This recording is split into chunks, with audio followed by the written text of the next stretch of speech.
Just moments ago, alarms echoed across parts of Japan as the ground shook and emergency alerts lit up phones, TVs, and public screens. An earthquake struck, and within minutes, tsunami warnings were issued, telling coastal residents to prepare for the worst. For many people, it wasn't just another news alert. It was a familiar but terrifying reminder of how suddenly nature can change everything. Trains slowed or stopped, evacuation messages urged people to move to higher ground, and millions watched the ocean with fear and uncertainty, waiting to see what would happen next. Japan is one of the most earthquake-prepared countries in the world, yet every major tremor still raises serious concerns, especially when it happens near the sea. A tsunami warning doesn't mean a giant wave will definitely hit, but it does mean the danger is real enough that authorities cannot take any risks. In situations like this, every minute matters, and even a small wave can cause damage along low-lying coastlines. That's why these alerts are taken so seriously, because history has shown what can happen when warnings are ignored. In this video, I am going to clearly and calmly break down everything you need to know about this earthquake and the tsunami warning in Japan. We'll look at where the quake happened, why tsunami alerts were issued so quickly, what officials are saying right now, and how serious the risk actually is. Lines also explain what this means for nearby regions and why Japan's early warning systems play such a critical role in keeping people safe. So stay with me until the end, because understanding what's happening can help cut through fear, panic, and misinformation when events like this unfold. The earthquake struck suddenly, sending strong shaking through parts of Japan and immediately drawing attention because of its location and strength. According to early reports, the quake occurred near a tectonic plate boundary, which is extremely common in Japan due to its position along the Pacific Ring of Fire. This region is where several massive plates meet, constantly building pressure that is released through earthquakes. The magnitude and depth of this quake were key factors in how intense the shaking felt on the surface. Shallow earthquakes tend to cause more damage because the energy has less distance to travel before reaching cities and towns. People reported buildings swaying, items falling from shelves, and brief disruptions to transportation systems such as trains and subways, which automatically slowed or stopped as a safety precaution. In some areas, power flickered, and emergency broadcasts immediately interrupted regular programming. While Japan experiences frequent earthquakes, any strong or offshore quake raises alarms due to the potential for secondary disasters. Emergency services quickly began assessing structural damage, checking roads, bridges, and public infrastructure. Even when there are no immediate reports of major destruction, officials treat these events seriously, knowing aftershocks can follow.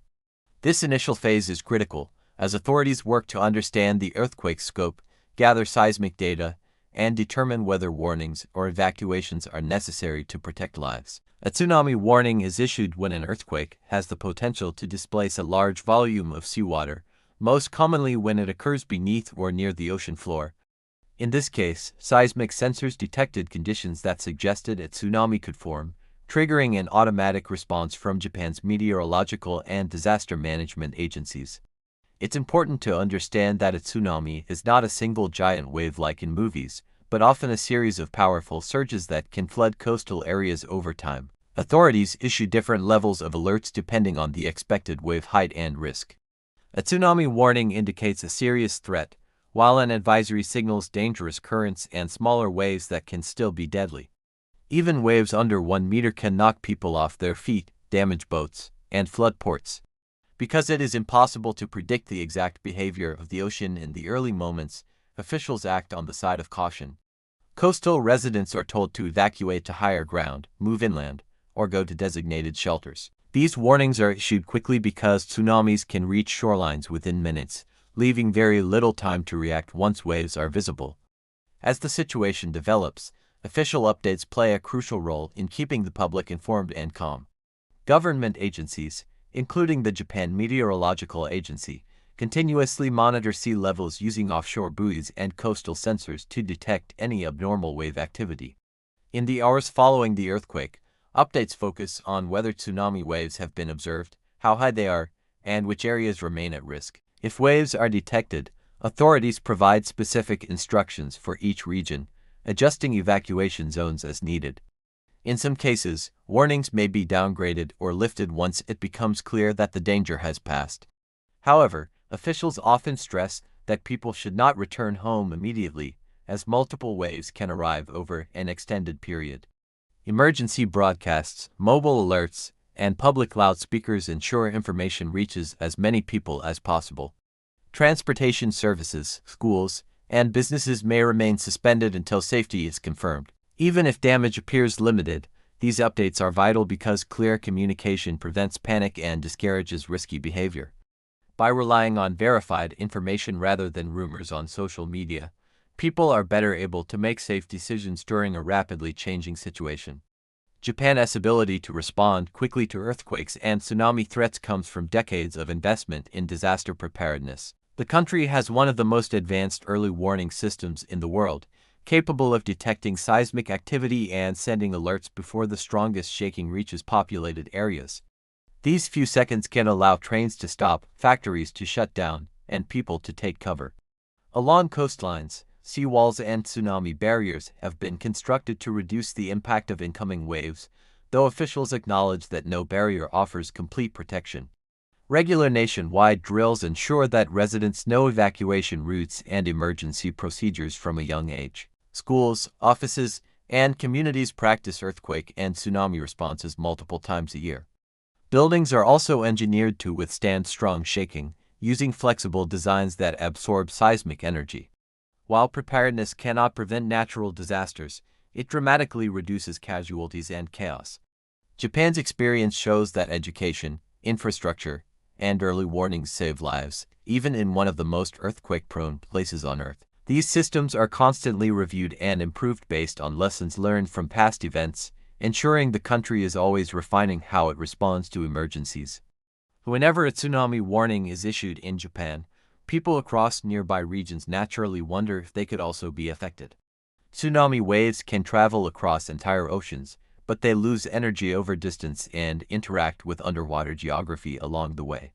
For this reason, international monitoring centers track wave movement across the Pacific, sharing data with countries that might experience delayed effects. In many cases, the impact outside Japan is limited to strong currents or small sea level changes rather than destructive waves. Authorities in other countries may issue advisories for ports, beaches, and coastal activities as a precaution. The key message for viewers is awareness without panic. Following official guidance, avoiding coastal areas if advisories are issued, and staying informed through reliable sources are the best steps to take.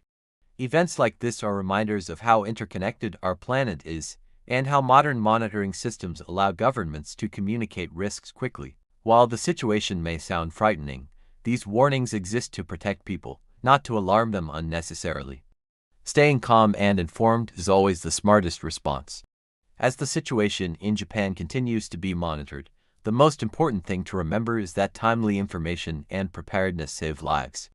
Earthquakes and tsunami warnings can be frightening, but they are also signs that early warning systems are working exactly as they should. Authorities issue these alerts to give people time to move to safety, even if the threat later turns out to be less severe than initially feared. It's always better to be cautious in moments like this than to underestimate nature's power. Our thoughts are with everyone in Japan who had to evacuate, wait for updates, or face uncertainty during this event.